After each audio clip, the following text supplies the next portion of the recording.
Hi, everyone. Welcome back to our podcast, No More Secrets. As always, I'm your niece, Katie Albrecht. And I'm your aunt, Mary Albrecht. Yeah, well, chime. It's a long story. But I had a very, very hard day yesterday. No, what is today? Sunday. So Friday. I had a very, very hard day. I had a complete, absolute panic attack, anxiety attack, out of my mind, not sure why I am so panicked, feeling like I've lost my mind kind of thing, crying, feeling like I don't even really want to live, just not, my heart beating in my throat. It was so, I've had it a few other times before, but this one was really bad. Mm-hmm. And I tried to reach my therapist, but she wasn't, she's got something going on with her family, so she's not really available. So I just tried to work it out on Saturday because this was all Friday night. And then Saturday, I just tried to get through the day, and I tried to just really start to piece together, why am I feeling this way? What am I feeling? And I needed to just cancel everything and just cry and think and whatever. And I came to realize that I had just gotten out a letter that was written to me 2 days after my dad died by a very good friend. And I read it then, but I was sort of numb back then. But when I read it this time, I wasn't numb. And I started to cry. And basically it was a letter about my dad. He just died, and it was so, so kind. It was but also spot on in that I know there's times when you reached for your dad's hand and it wasn't there, but it's important for you to know that yours was always there for him. And in some ways, maybe it was there, just in the way that he knew how to give out his hand. And then she had this picture of an adult hand and then a little hand, and they're separated and walking in a field. You just see the hands, and it says, "I never knew what I missed you meant until I reached out for your hand and it wasn't there." Mm-hmm. And so I just started to bawl, oh my gosh. And so I'm I miss my dad. And I'm why do I miss my dad? And, I didn't really, of course you miss him, but meaning he wasn't really very nice to me. So especially in the years after my mom died. And then when he got dementia, it all came out, and he was really kind of mean to me. He even hit me a couple times. And, so what do I miss? And then I went to see his girlfriend, which I was planning to do anyway. And she said, "You miss him yelling at you?" And I was like, what is going on with me? Why do I miss him? And then it came to me, and I brought this up to Katie today and thought, what do you think about this for a topic? Because what I realized is what I miss is having a source of my frustration, a source of my angst, a source of my sadness and stress. Mm-hmm. It's I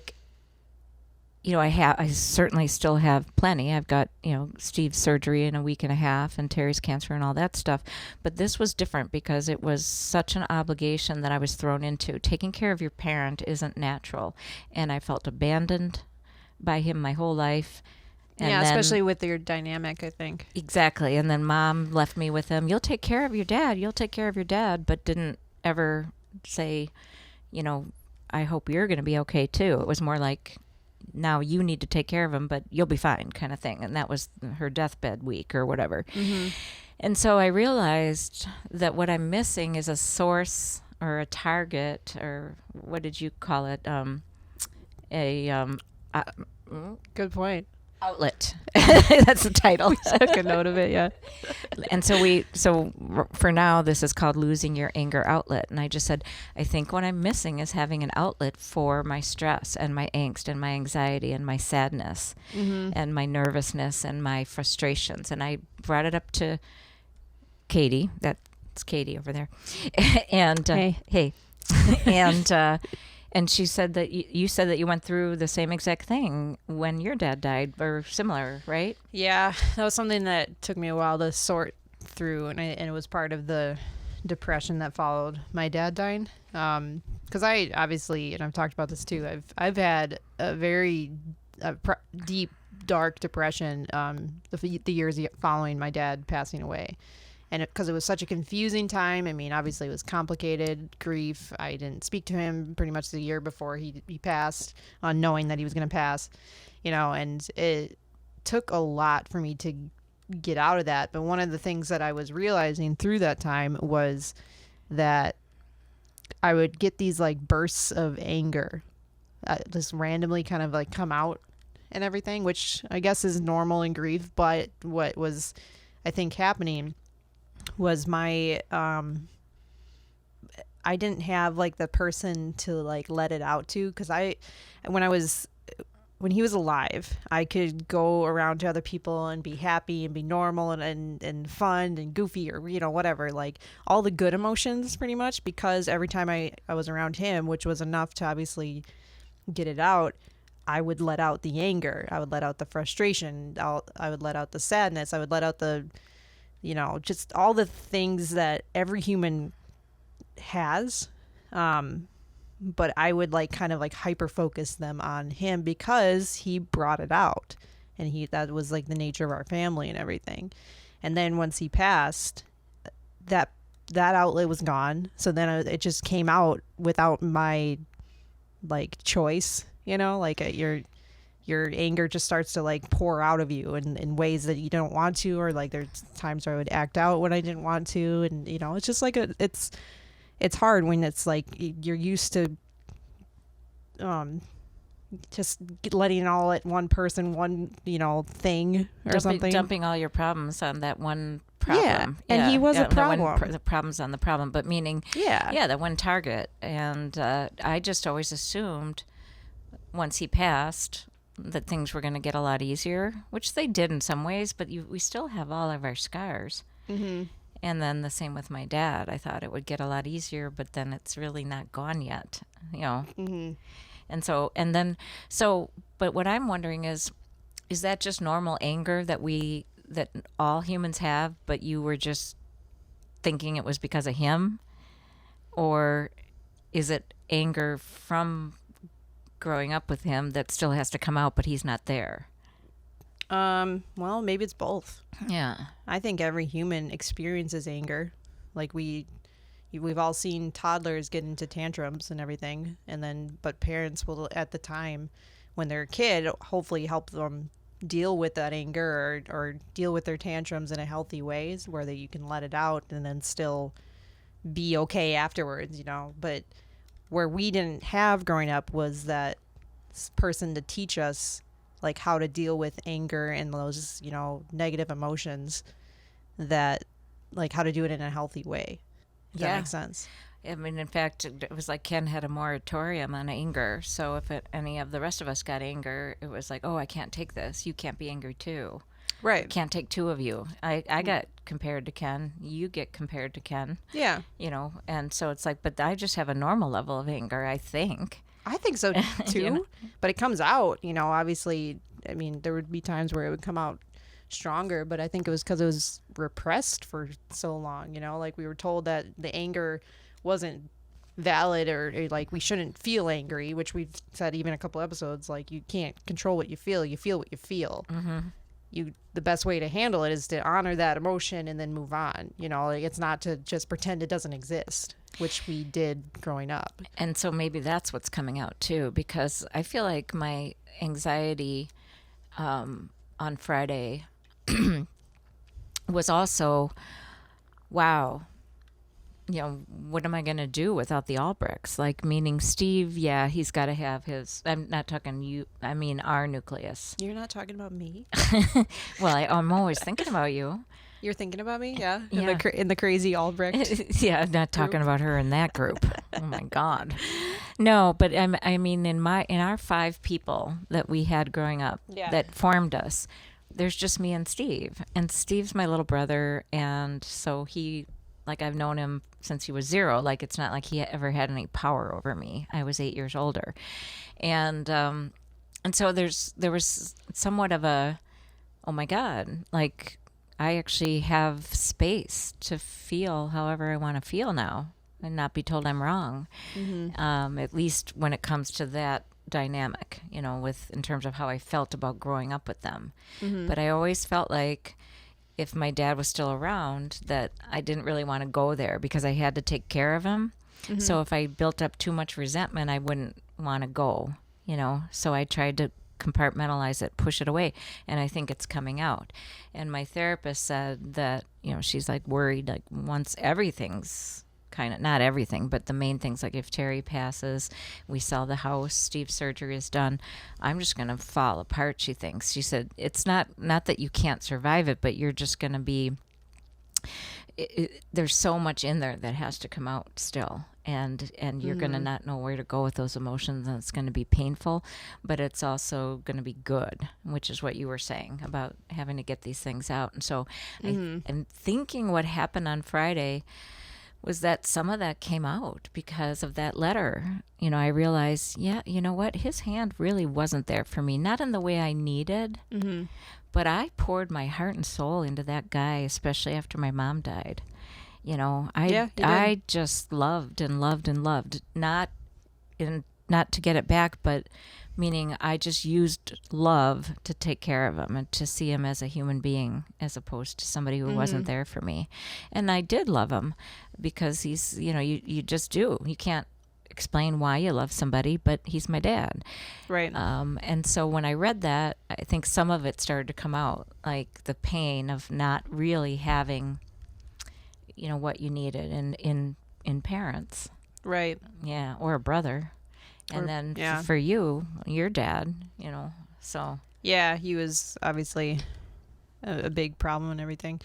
But yeah, I mean, it's hard when the relationship you want with these family members is not the one that you actually have, and I think you're finally coming to terms about it, you're starting to come to terms that this is all over. And I don't think people realize that, like, when you have a significant issue or problem in your life, people don't really think about what's going to happen after it's over with. They're just waiting for it to be over. But then when it's over, it's like, it's very unsettling, especially if it's the way that your whole life has been this whole time, where you have to, like, your habits, your patterns, everything that you've done to, like, preserve the relationship is all gone. All those restraints are all gone. And it's like, now if it's kind of scary that it's like we're our own restraints, Exactly. for things that happen. Yeah, because if you think about it, all the barriers are gone. Yeah. Grandpa was really the last one that was buying into that bullshit. I mean, Steve even but he goes back and forth, but he's not very powerful with it, so it doesn't affect me. But in terms of, like, your nucleus, your mom is, sometimes, having to deny things just for her sanity, and your siblings are just moving on and stuff. But otherwise, yeah, we're basically in charge. There's no, like, beating us down for saying what we thought about it anymore. Not too much anyway, Yeah, no, I think it's what we do with our own healing is up to us now, And that was scary, though. I was like, whoa, where is this coming from? And why am I crying for my dad? And I realized because my dad gave me an excuse to feel stressed all the time. And now I still feel stressed and he's not there, And so, yeah, it's like free floating, It's like, now what? It's, well, when you were talking about how your therapist said you're gonna, like, explode, or you're just gonna, it's gonna be really hard once everything is once done. that part of my life, like that, especially that house, is gone, that's bearing a lot of bad memories. Yeah. And burying them outside, but they're still buried inside, so they'll probably come out. Yeah. In order to get buried outside. You know what I mean? Yeah. So, do you get, have you, since this, or I guess before this, like, night that you kind of came to this realization, do you get a lot of panic attacks, or was that like a thing of the past? Or yeah, no, I don't, and I really don't. I get nervous, I get wound up, but Yeah. but that feeling that oh my God, I think I have to jump off a cliff to end this. Like, it was just so, like, I was so out of balance with my chemistry that I couldn't, I just didn't want to live like that. It was just so awful. It was so, you could just feel that you were just, I couldn't find my sanity. It was like being in a dream where everything's foggy and you're trying to find your way out of a maze or whatever. And you just, you're alone and you just like, what happened? And it was just really scary. No, I've had a few of those over the years. Certainly I had quite a few in high school when I was dealing with your dad and the abuse, but not in adulthood. Mm-hmm. And I actually thought I was in a pretty good place on Friday. I'm like, got a lot going on in a good way. Steve's got his surgery scheduled. Terry's cancer is... But it sneaks up on you sometimes. Yeah, and then all of a sudden, it's just like, I just feel like, oh my God, I don't want to live. I don't want to live, Like, I just don't feel valuable at all. And... which is funny because you're very valuable. But that's what's weird. I don't feel it in those times. Yeah. I just feel empty. And I think it's because we've been stripped of our sense of self a lot of times. You're not allowed to feel that way. Yeah. And so I would say also our sense of self was formed around chaos. So then like that's what we identify our sense of self or people, like us, and that's in chaotic situations. Your sense of self is the chaos. So then it's like when that's over, how do you come out of that?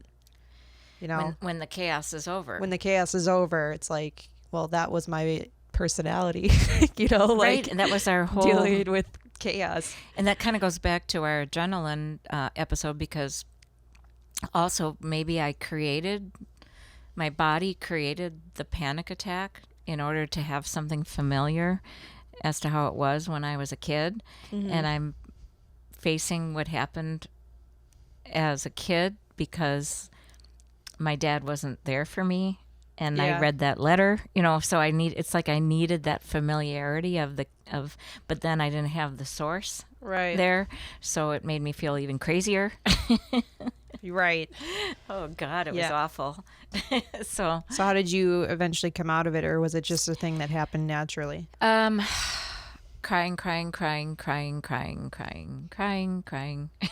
Was it like a lick your wounds kind of night? That's what it was. Mm-hmm. In fact, I had to cancel everything except for going to see my dad's girlfriend, which actually helped me. Yeah. Because I don't know, she's just so practical and yeah. But I canceled classes and I canceled clients, and I just had to, I couldn't even get up off the stage. The stage is where I nap with my cats when I'm not teaching it's also on where it. we wrote our book. And it's a staging ground for life. It's a new one. I just came up with that.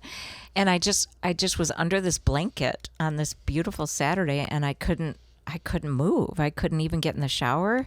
I kept thinking of people I could call. I tried to call my therapist, but that didn't work. And it shouldn't. I mean, I'm not holding anything against her. It was Saturday. She's, whatever. But I didn't want to call friends because I didn't even know what I wanted to say. Like, I think I'm completely losing my mind, and I didn't even know if talking about it was good. I think it just needed to come out. Like an exorcism of grief that needed to come out. That's a line from our book. Is it? Broken neck. Yeah, I just remember that when I was driving away from Libertyville, when I was running away after college to Rhode Island, but I didn't know where I was going. In the book, I said I was giddy. I was in control of my life. I was, and I said I was happy until I wasn't. And then I said something about a tsunami of emotions came pouring out. Is it possible to die from crying too much? It's like an exorcism of grief that needed to come out. And that's just occurred to me now that it probably was a similar experience on Friday, and that I was finally, with reading that letter, I was finally realizing that I'm free. Yeah. But where do you go with that when you've never had a voice of your own, really? And it was similar to realizing that he's really gone. And I really never had his hand, and I never will have his hand, but I'm free. but it's scary, so This reminds me, you watched Hamilton, right? Or did you? I did not watch Hamilton, but I saw it, snippets. Well, it reminds me of the storyline. Obviously, it's America. I've heard America something and all about that it. stuff. Yeah, Yeah. blah, blah, blah. But it goes around, I think, the Revolutionary War. But it was obviously in the Revolution, and this might sound stupid because I'm not a history person, just so you guys know. But She sounds like she is. Yeah, I sound like it, but I'm a good faker. But in the Revolutionary War, when America split from Britain, obviously there was a big war because they didn't want to be like oppressed by the people across the sea anymore and everything, so they wanted to become their own thing. But in Hamilton, something that they pointed out that I really liked was like, okay, they started showing what happens after the war, and that it's like, oh, it's actually kind of hard after you're quote unquote free. Coming up with all these different rules and stuff. They showed like how America came into like a society and everything through Alexander Hamilton's eyes and everything. But it's like, it's kind of interesting that people fight for freedom and like of countries, of their own families, marriages. Like there's all sorts of stuff that you want freedom from, but then it's like, how do you deal with the emotions that come afterwards? I guess it's pretty universal. It's hard. You don't know how to do it. It's like a whole issue trying to figure it out. So did I sound like I knew history? you did. You sounded like she knew I just it even really love more Hamilton. than when I said it. Hamilton has like a really good writing style that I was like, oh, I finally learned something. I didn't pay attention in class, but This is a great way to teach students. Yeah. It probably is actually. Yeah, I think they had like field trips when it first came out, but Yeah, and that makes sense because like even let's say getting divorced, right? Even changing jobs. yeah. Making that decision to do that, but then realizing, okay, this is scary because it's not familiar. Right. And I think that familiarity is all about human nature. And that's why people stay in abusive relationships and stay in bad jobs and stay in bad countries. So, Yep. Yeah, it's all about the familiarity, and then it's kind of a shock to your system when you actually get the freedom that you want. yeah. I really did joke, morbidly so, for months, even years, about Dad dying. Oh, he's never going to die. Oh my God. Oh, maybe he's going to die now. Oh, shoot, he didn't die. Oh my God, he fell. Yay, he might die. Didn't Steve set like 5 or 6 dates? 5 or 6 predictions for 5 years or Yeah. 4, or it was at least 4 years of February 17th that he's going to die. And we'd wake up on February 18th and we'd go, oh, crap. And so it was really kind of morbid, but it was our way of coping with his demands because he got there were a lot of demands.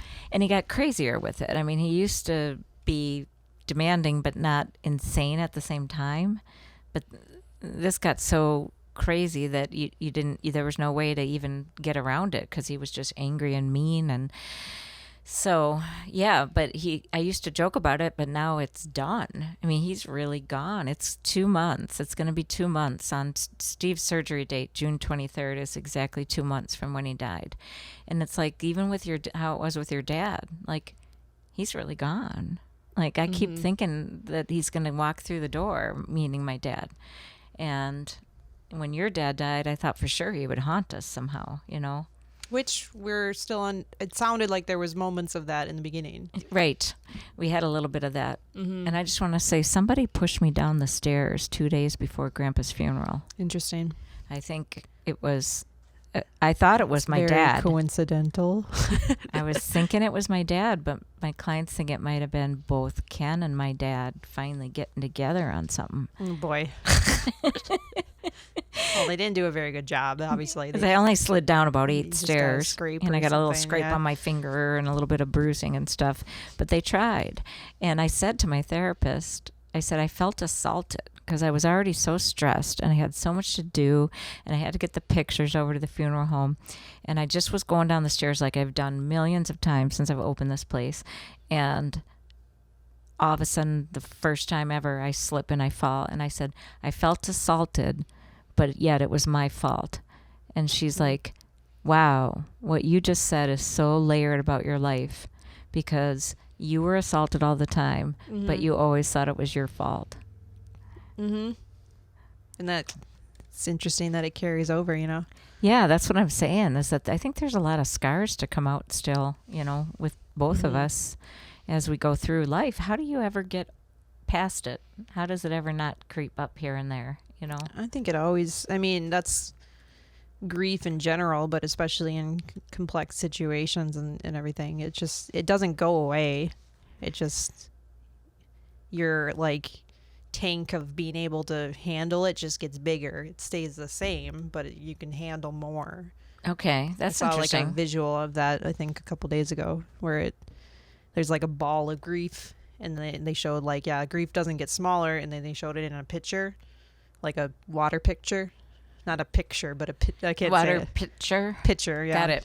Like a baseball pitcher? No. But there was a ball, so I know this is confusing. Yes, there was like a ball of grief in a pitcher of water, and then there was another one where the ball was the same size. So the grief is the same size, but the pitcher gets bigger.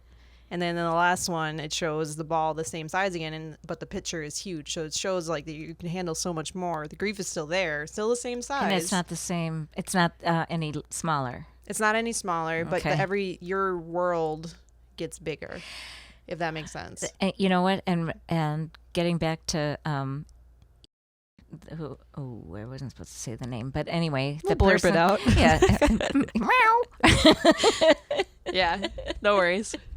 The girl who was attacked on the trail, when she first came to me and we got to know each other, I said to her, this isn't always going to be so big.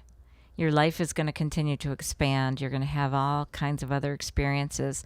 And as you get all these other experiences, this is going to shrink in comparison to the totality of you. Right now, this is your entire... I just had to take it a step further. Instead of just hitting the mic, I had to shake the whole table. Because I'm talking. And get all the mics. I Yeah. mean, like a real deep thing, and you're like, you know... Stop talking. Had to write a note to myself for later. So, but no, I just said to her, you know, the same concept. As your life goes on, she was 18, and this was like consuming her, and she was in the news, and she, you know, I mean, it was awful. yeah. But I said, you know, as your years roll on, you're going to get all these other experiences, and that's still going to be there. But these other things are going to be so much more than who you were then, and so it's going to pale in comparison, you know. And I think she understood that. In fact, we got, so June 6th was 16 years. So this is what, June 13th now? So only a week ago was 16 years from that attack. Wow. And her mom sent me a beautiful note on Sunday. So that was a week ago. 16 years now since our lives intersected. We gave a million thanks for you and Terry. We will never forget how you both helped save our daughter's life in so very many ways. We love you forever. That's nice. Yeah. You guys are definitely connected. I mean, how do you not, when someone saves your life? Yeah, our lives intersected literally. Like, I didn't know them at all. And what a way to get to know somebody, you know? Anyway, so, but yeah, that makes sense about the grief. So that, you know, it's still there. It's not going to go away, but it gets kind of overshadowed by the amount of water on the pitcher mound. Not to confuse anyone more. Yeah, the water on the pitcher mound. And somewhere the bases are loaded, not to be or something. with the Kool-Aid man. Yeah. And then the bases are loaded, and then it all comes out. And then it's all about grief. Yeah. Did you guys get that? Yeah. Oh, I like that though. But yeah, it's an interesting topic because I really have never not had to deal with the messages from the Albrechts. You know, because Grandpa still gave him all these years, and I was his primary caretaker. And he was constantly digging and saying things that were all about the same pattern. Yeah. And so, if you think about it, it's 2 months of my entire life that I've been free of that. Because again, Steve, he goes back and forth, but ultimately he recognizes the truth. I mean, he witnessed all the abuse. He heard it all. He knows how evil it was. He would go to hotels when Ken came down, and he tries to glamorize it, but he ultimately he sees how twisted it was. Oh, I forgot about that. He did used to Yeah, go to hotels when we would right. visit. Yeah. Yeah, Which and he would was get in trouble for that. But this was his home, even though, yeah, he's living in his parents' home. He did pay rent. He paid $300 a month. He mowed the lawn. He took out the garbage. He did all the grocery shopping. He went and got all, dinners, like go to Fadrax and get this and that. He cleaned the pool. He helped Dad in the yard. I mean, it was his home. And he felt invaded by having not, he liked you guys, but mostly when Ken would come on his own, especially. He, towards the end, when you guys were all out of the house, and Ken would come down without your mom because he just wanted to get away from his marriage, and Steve was like, and then Mom and Dad would go out, and so Steve was left with him alone, and he's like, I can't do this. So he'd go to a hotel. Well, then he'd get in trouble. Even though your dad, he'd get reprimanded for being so rude, even though that's his home, and your dad isn't at his home, and he's not with his wife.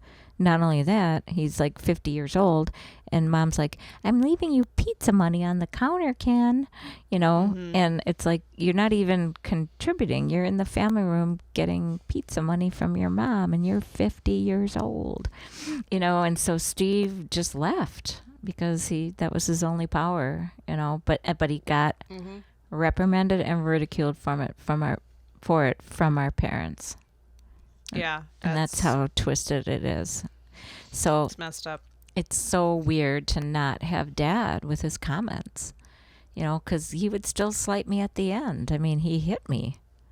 He hit me twice on his deathbed, and once 3 days before when I was trying to comfort him. Yeah. So what does that tell you? It's like, wow. So yeah, I think the panic attack was like, oh my God, this is really gone. Now what? Now where do I go with all the stuff that's still inside? Well, has to come out somehow. Yeah. I used to, like I said, during these like first couple years after my dad died, I would get really mad at work and stuff, the place that I worked at. And I kind of, I think I expressed it pretty openly. Like I always had like an edge, like a chip on my shoulder kind of thing. Okay, like a guard?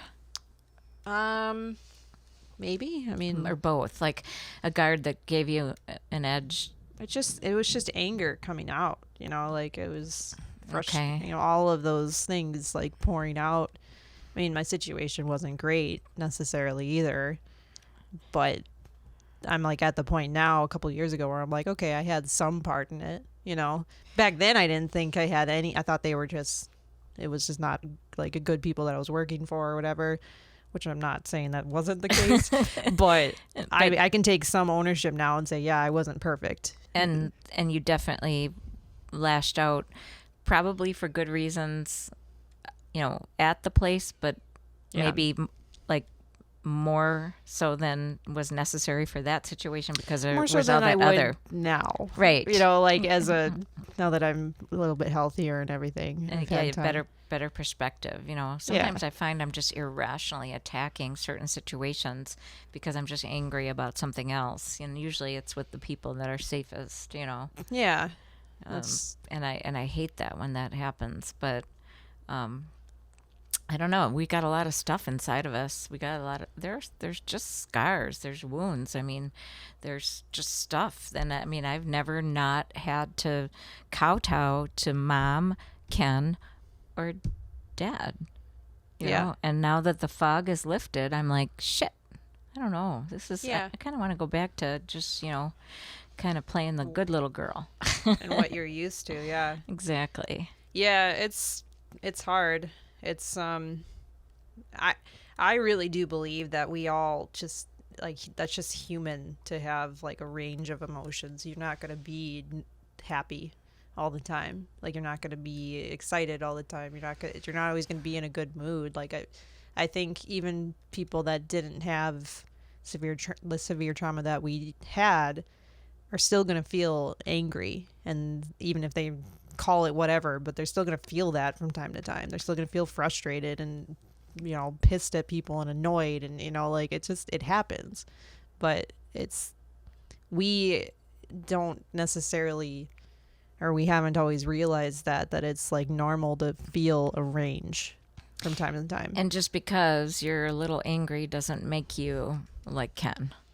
Right. Or like one of the doesn't worst make people you a sociopath. that you know. Yeah. Doesn't make you a narcissist. Doesn't make you your annoying, I don't know, person in your life. I was going to say like spouse or something, but I'm like, I don't have that or whatever. But like there's so many situations where it's like there's just frustrating people, but just because you have frustrations doesn't mean that you're like the people that you are frustrated at, if that makes sense. Exactly. And it was so unfair. Oh my God, to be compared that way. And, it just is like, wow, man, you work and work and work and work, and one little outburst because you're stressed or frustrated. And suddenly you're just right back to that after years of trying to, or whatever, so many of trying. No matter how much you try to work on yourself, it doesn't matter when you're. As soon as that happens, you get kind of told atmosphere. that you're right back to that. And Right. I was also feeling that on Saturday, because Friday night was the panic attack. On Saturday, I'm like, maybe I really am like him. Like it was all coming like, I'm crazy. I'm just like him. Oh my God, must be why, must be how he felt. So he would lash out because he just felt so uncomfortable in his body. Mm-hmm. And I just had all those messages like, I really am. I'm stuck. I'm stuck being just like him. I'm stuck being an Albrecht. I'm stuck being a Ken Albrecht sister, a Betty Albrecht daughter, and it was like, oh my God, I'm losing my mind. And I kept trying to say that, no, people like me. Like how you said, I'm valuable. So I tried to no, I can't be. How could I have so many friends and a successful business and people who support me, and you inside our family seeing my value and my message? How could I really be that bad then? Yeah, exactly. You're not. But that's where I was. I was like, oh my God, I'm such a loser. I deserve to jump off a cliff.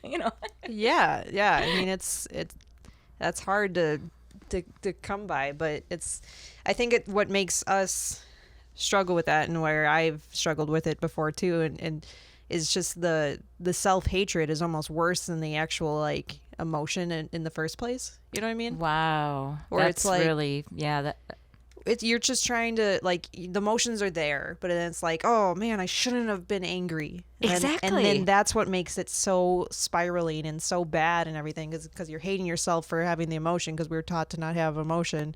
And then it's like, no, I'm mad. It's just there. Like we should be able to accept it and just move on. But maybe because it's harder. So emotional, when you blow up or whatever, it's so emotional that then you're kind of raw, and so you're not able to rationalize like, no, that was a normal amount of emotion versus being like Ken. Mm-hmm.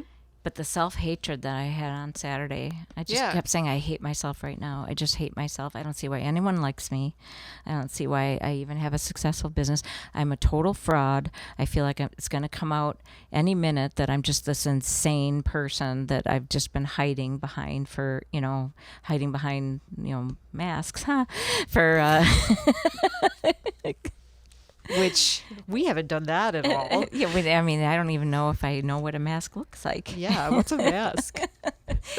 Anyway, I've never one word of those. Oh God, yeah. So no, I was feeling like I was like, oh my God, I'm going to be carted off. And that's the other thing. Like when the worst thing happened to me, you were carted off. I was carted off. So I mean, it's understandable why you have this mindset, because you literally were.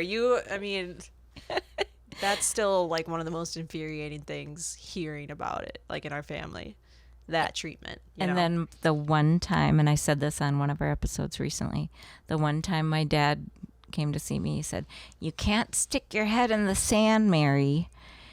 And I'm thinking, holy shit. My brother raped me. Yeah. And beats me, raped me this one time at that point. And I'm sticking my head in the sand when I tried to tell you guys. I'm trying to open up to you. I'm asking you for help, and then you guys choose to not only choose to look the other way, but punish you. Punish me. It's not even they were just ignoring you. Leave me in there. Well, not leave me in there. Put me in there and then leave me in there. Mm-hmm. And then not infuriated. And not talk about Ken sticking his head in the sand. Like, what? Like, here's this person that's in this family room in the dark with the blinds closed all the time. And I'm cheerful and whatever, and I get hurt beyond anything I could ever imagine. Yeah. And I think, well, now my parents really, they'll come for me, right? Nope, put me away. Yeah, that's... No wonder I'm panicked. Yeah, I mean, it makes sense that you have a little bit of a trigger from that, Like, this actually happened. It actually happened. And my dad being gone, he was the last one that simply would not in any way acknowledge that he was wrong and that I was right. Even up to, his last words about Ken. Oh, the poor guy. He never got any breaks. He had such a hard life. Like that kind of stuff in the last couple of years when he could think about Ken. Do you think it's like you feel like you don't... It's like you don't have to defend yourself anymore, but it's like you're so, I don't know, wired to defend yourself that it's like you don't know how to use that. Exactly. I'm not used to easy relationships. I have a lot of them, but I'm always expecting them to go awry, And so it's like, oh, this is actually like this person knows me, trusts me, forgives me for my foibles, doesn't hold it against me. Mm-hmm. Wow, what a concept. It still feels really foreign to me. Yeah, and I don't know if it'll ever feel totally natural, but it could get easier. Yeah, that ball will stay there. The ball will stay on the pitcher's... on the pitcher mound with the bases loaded. Exactly. See, you get it. But then it'll rain, and that's why there'll be more water. Yeah. Then that's why there'll be more water to fill the pitcher's mound. Yeah, we're bringing it full circle here. Circle of life. Yeah. Yeah, and that's grief, everybody. Thanks, we're done. I'm just kidding. Speaking of pictures, there's a picture.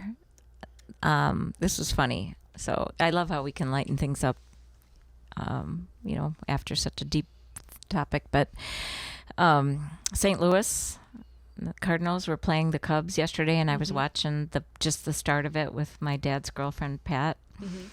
And she's looking at this guy, Gant. I don't even know his name, but the pitcher's name was Gant. And he's got really long hair, but it's not a look. It's like he's not groomed, and his beard kind of meshes in with his chest hair. Like it's just never shaved, and he looks greasy and disgusting. Well, here's this almost 95-year-old woman, and she's like, his hair is disgusting. And then he starts pitching real bad, and she goes, if he were going to get a haircut, he wouldn't pitch that bad. It just kept going like that. Speaking of pitcher mounds. And then finally he got taken out of the game. And she's like, I hope he's going to get a haircut. It was so great. I'm like, I love that woman. That's really funny, yeah. And my dad would never laugh at something like that. I mean, he would be like, oh, it's disgusting. But he wouldn't make fun of it. Like, Yeah. We were just laughing so much. And I mean, this is what a normal parent relationship, like, meaning it's just normal. We laugh. I'm an adult. I said something like, can I use, it was a joke, but can I use your credit card to buy me some clothes? And she said, no, you're an adult now. You can do, but it was like a joke, yeah, like bantering back and forth. Yeah. Whereas my mom would be like, if you need money, here, I'll give you money, but I understand, that it's really hard for you to be successful. So here's some money. Like stuff like that would be the message. Oh my gosh, you need to watch Gilmore Girls. Everyone that I've talked to recently knows that I've been watching it probably too much. But that sounds exactly like Emily Gilmore, which is the grandparent in the Okay, show and I gotta everything. get that password for Netflix, Terry. No, I think you would relate to on some level, because there's a lot of similar dynamics. But if anyone's seen Gilmore Girls, feel free to agree with me out there.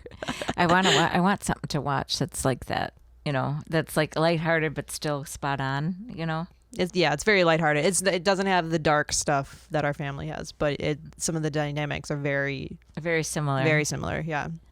Yeah. Well, I told Pat, I said, you've given me more mothering in the 3 years I've known you than my mom really did my whole life. And that's including the time you had to, kind of wait on my dad or be what my dad wanted. She still was managing to mother me. Yeah. And so nice. I love our relationship now. It's really good. It's a happy thing, but I'm not used to that. Keep waiting for her to turn on me or tell me I'm that's got to be strange, doing something wrong. So, but anyway, we've got some plans. I think I mentioned last week that we're going to be doing a revamp and a remodel of the recording studio here. We sure are. That was very close to the mic when I said that. Oh, surely are. Shake the whole thing. But we're also going to take a little break in order to do that. And then we're going to... A scheduled break. And we're actually announcing it before there's a family tragedy that we are forced to do it. And disappear randomly. We've never done that. No, it's not us at all. Things like that don't happen to us. Yeah. So we're going to have this episode aired and one more. And then we're going to take a break over the 4th of July week and a couple of weeks.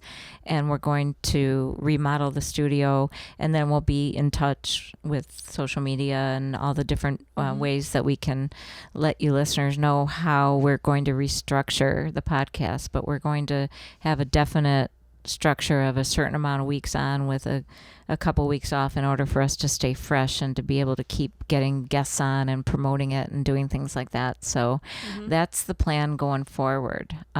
So one more episode after this one is... And then we'll be taking our break, And then we'll let you know when we'll be back. But after that, we'll be back... Like it'll be a regular schedule where it's this many weeks on, this many, a few weeks off kind of thing. And we'll let you know what that is. So for your Patreon subscribers, it's still going to be as many episodes. It's just that we won't randomly disappear. Right. Hopefully. I mean, I suppose people die and stuff. Like, I guess we never know what's going to happen. If I die or Katie dies, that might, affect. It might change some things. I don't know. I don't know. Maybe people wouldn't even notice, like, is something missing? Like one of us is just talking nonstop for an hour. Yeah. And there's no banter. There's nobody in the other chair, I don't know what they're talking about. Something's a little different. I don't know what it is. But on that note, I mean, if you guys like our show, like what you're listening to, subscribe to our Patreon. We obviously would love to see your support. And it helps us keep this podcast going as well. And this podcast helps a lot of people I know, but it also really helped me tonight. And I think that's what we all need to do is just keep talking and listening and just sharing. Yeah, definitely. So, helps me a lot too. Yeah. Aw. Okay. On that note. Chimes. Drum, drum, drum, drum, drum. Guitar, guitar, guitar. On that note. Inside joke. Right. Thank you all for listening, and we will see you next time. Till next time. Bye-bye.